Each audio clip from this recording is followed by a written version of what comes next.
இன்று காலை நாங்கள் தமிழ்நாடு சட்டமன்றத்தில் மாபெரும் காதுகுத்து விழா அழைப்பதிலை அனைத்து ஊடக நண்பர்களுக்கும் அளித்திருக்கின்றோம். அதை நீங்கள் பார்த்திருப்பீர்கள். எந்த அளவுக்கு இந்த அரசு மக்களுக்கு காதுகுத்து என்பதை நாட்டு மக்கள் அறிய வேண்டும் என்பதற்காக இந்த அழைப்புதலை உங்களிடம் கொடுத்திருக்கின்றோம். நீங்கள் மக்களிடத்திலே கொண்டு போய் சேர்ப்பது உங்களுடைய கடமை என்று அன்போடு இந்த நேரத்தில் கேட்டுக்கிறேன். 2021ஆம் ஆண்டு திராவிட முன்னேற்ற கழகம் சட்டமன்ற பொதுத் தேர்தலும் போது 525 அறிவிப்புகள் வெளியிட்டாங்க. இதுவரைக்கும் 4 ஒரு அறிவிப்பு கூட நிறைவேற்றவில்லை.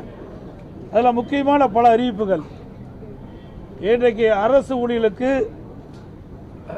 பழைய ஓய்வு திட்டத்தை நிறைவேற்றும் என்று சொல்லி, ஆனால் அதுக்கு மாறாக பங்களிப்பு ஓய்வு திட்டத்தை தான் அறிவிச்சிருக்கிறாங்க.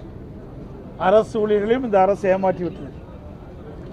அதோடு பல துறைகளில் பணிபுரிகின்ற அலுவலர்களுக்கு பல்வேறு உறுதிமொழிகளை அளித்தார்கள். சத்துணவு அமைப்பாளருக்கு வாக்குறுதி கொடுத்தாங்க, நிறைவேற்றலை. பகுதி நேர ஆசிரியர்களுக்கு வாக்குறுதி கொடுத்தாங்க, நிறைவேற்றலை.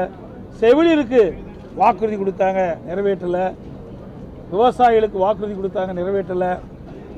இப்படி பல துறையில் இருக்கின்ற அலுவலர்களுக்கு கொடுக்கப்பட்ட வாக்குறுதியை நிறைவேற்றவில்லை என்று எல்லோருமே